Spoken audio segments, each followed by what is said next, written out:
FM, AM 1160, and WCCSradio.com.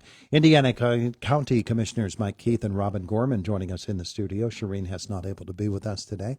Conversation brought to you by Marcus & Mack, voted best personal injury law firm in the Best of Indiana County contest. Marcus & Mack, a law firm representing injured people. Good morning to both of you. Good morning. It's good to have you both with us here today. We're kicking off a summer, and it won't be long before we're in the midst of summer. We've got the summertime weather right now, and we'll take it. Yes, we will. After the spring that we've had.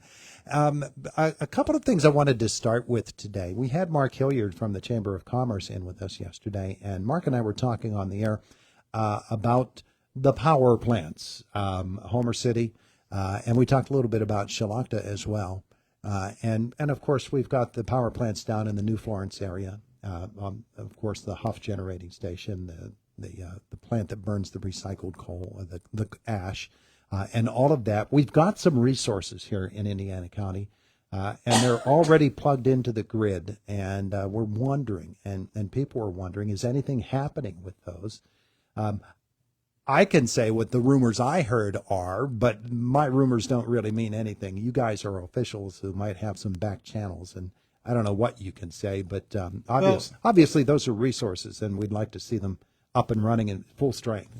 Yeah, and honestly, you bring up a good point, and all is good questions, which, again, the residents of Indiana County has, saw those power plants for many, many years. But, the question does come up is what is going to happen to the power plants itself? We still know that in 2028, the federal government still is looking at the other two power plants as far as the service life of what those are going to be. And again, those decisions are probably going to be made here within the next few years. We don't know which way they're going. Again, things could happen at the last minute. New regulations could come out, so that could change the whole scheme of those two power plants. But as far as Homer City, we as commissioners really have not heard a lot of what's going on down there. The owners, I do know that have been behind the doors discussing what is going to happen to that. We do know that the grid is very important to the PJM system, and from what we, I guess, are been told is July 1st. There needs to be a decision made of what the future is of the power plant. Mm-hmm. But as far as that, I think that's about all we really have been privy to. Yeah, we'd like to stay plugged in. Sure, but if they pull the plug, obviously that's a great resource that is going to be sitting there, and a great potential for Indiana County would go away. Yeah, and there's interest there.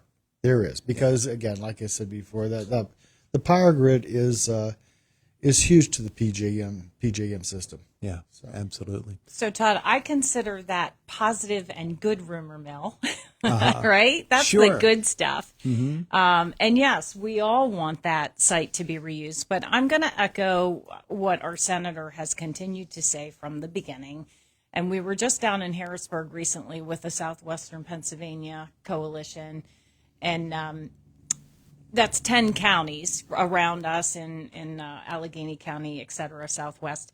But he reiterated in his backyard, he has a power plant to put back into something to reuse. And so that was obviously stating one of his priorities. But he has continued, and we've been kept in the loop with regard to its private ownership. They do have a July 1 deadline coming up.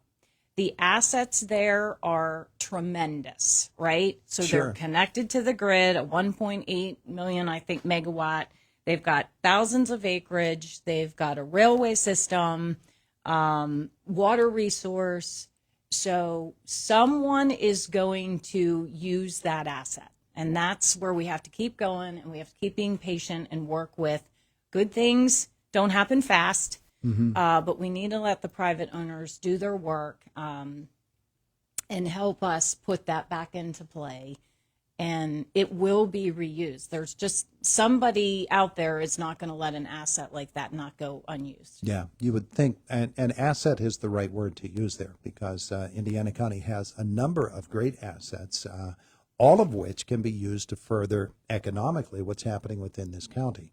And that's really what your concern is, whether you're talking about a power plant or you're talking about broadband or you're talking about infrastructure, as Mark and I were talking about yesterday, roads, sewers, water systems, all of those things, communication through broadband, all of those things are part of what helps a county such as Indiana recover from what has been a really devastating last 15 or 20 years. Sure. And we need to do that.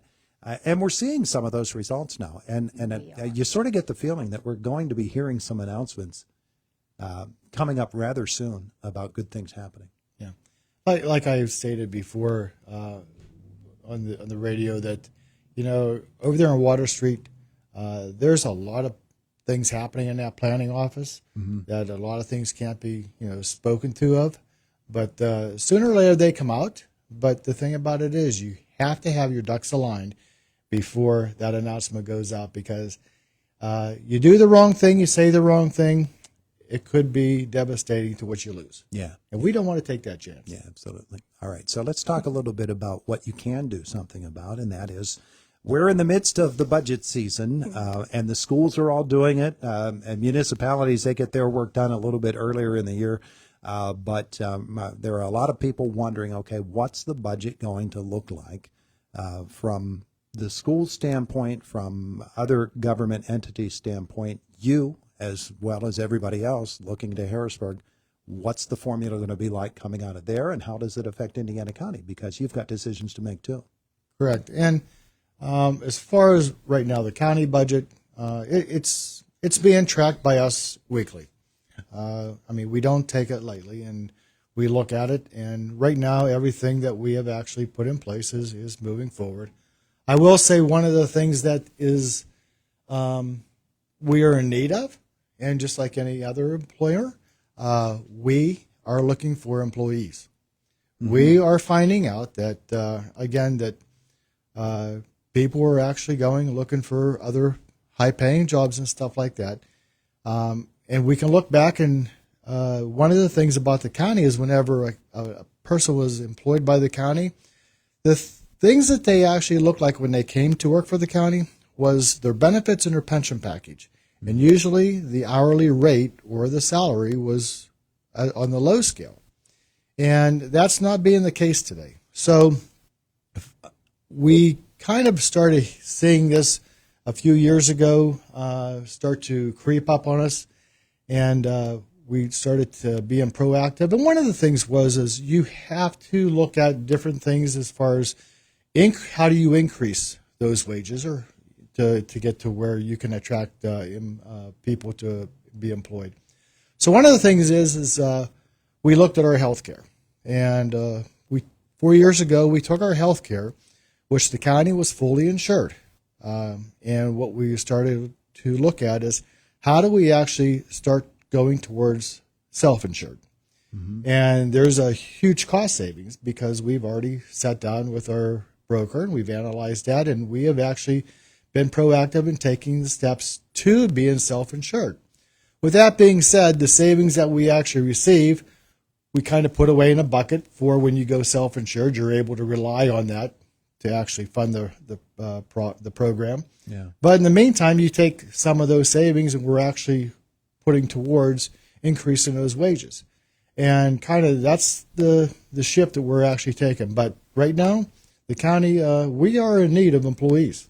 Yeah. And again, if you get to the part where you have to start outsourcing some of those things, calling people when to do what you can do internally, it costs a lot more. And we don't want to get into that where it's going to cost more. Sure. Now, Robin, of course, what is the magic formula is what you try to find out every budget season because we've got opportunities at the same time we've got challenges, and we have to find the right mix of whatever the formula is to meet them. Yeah, and I think you laid the groundwork so nicely, right? So good things don't just happen. They don't happen in a week or a month or a year. They take really good planning, and they take a lot of investors to stay the test of time. So in this county, we are so fortunate with that. So yes, the budget. So Mike and I and Shireen have to do our part with that balance, that right formula. Costs are escalating. Everybody knows that with inflationary. So it's sort of, you figure out where you need to be. It's growing out in front of you to sort of knock down the next jack in the box. But yes, we're watching the state budget. Obviously, we know how federal dollars flow, whether they flow directly or through the state and then to us. We look at every grant possible resource programmatically that we can do to fill county needs. So an example would be jail and the opioid trust funds, and through the Alcohol, Drug, and Commission, we can cover costs of needs that are coming there. We are looking at every efficiency and productivity with our directors and elected officials in their departments, as we continue to do from the beginning. And we have our handle on the budget of everywhere we can save and pinch and still deliver quality services, but not have to go out and ask our amazing residents to give us more. Yeah. So we need to keep it off of their backs. We need to do our part, and we can. And Mike's right. I mean, we are literally doing this every single day of our jobs in what we do, and then every week and month we're tracking. Where are we in the absolute intent to try and not have to raise taxes on our residents. It's interesting to me. You hear about grant funds coming for this cause or that, and grants are wonderful, and you have to go pursue grants. But grants have to have a return, and the return is long-term financial health. So that grant has to fund something that is going to establish a really long-term money and job creator. That's what it's all about. And that's the thing a lot of people don't understand. When you actually go to accept one of those grants, you actually have to look at what you just said, the future, because they can go ahead and fund that initial year or two, but after that, you're stuck with what its future is. If you want to continue with that need or whatever else that grant is actually for funding. Yeah. Todd, can I take a minute and do a couple shout outs? You can, because we have exactly a minute left. Okay, good. So I want to congratulate my Lori Kosneski, but she's an amazing businesswoman here in our town. She's in the Pittsburgh Magazine, and she has a profile there for women in business. So she brings a lot from other places back to her community and is really vested here. I want to say congratulations to Commissioner Keith. He has a new granddaughter. Well, hey. And the first little girl in their family amongst lots of boys. How about that? Nice job. Yeah, we have lots of pink happening right now. And I want to shout out, it's Travel and Tourism Week next week. And, of course, we're focusing in on our travel and tourism. They bring a lot of dollars into our town, and we want everybody to come here and take the wonderful Indiana away, take a memory with them. And then this month is also Child Welfare Professionals. And I just can't give those folks who work in child welfare enough credit for what they do. There you go. You had a minute, and you used a And minute. actually, and one more 6 thing. seconds. Actually, on June 14th, Flag Day, Yes. we'll be dedicating the new Veterans Memorial on our wall over there at the courthouse. All right. Well, you may be late. I appreciate that. It is the voice of Indiana County. It's WCCS.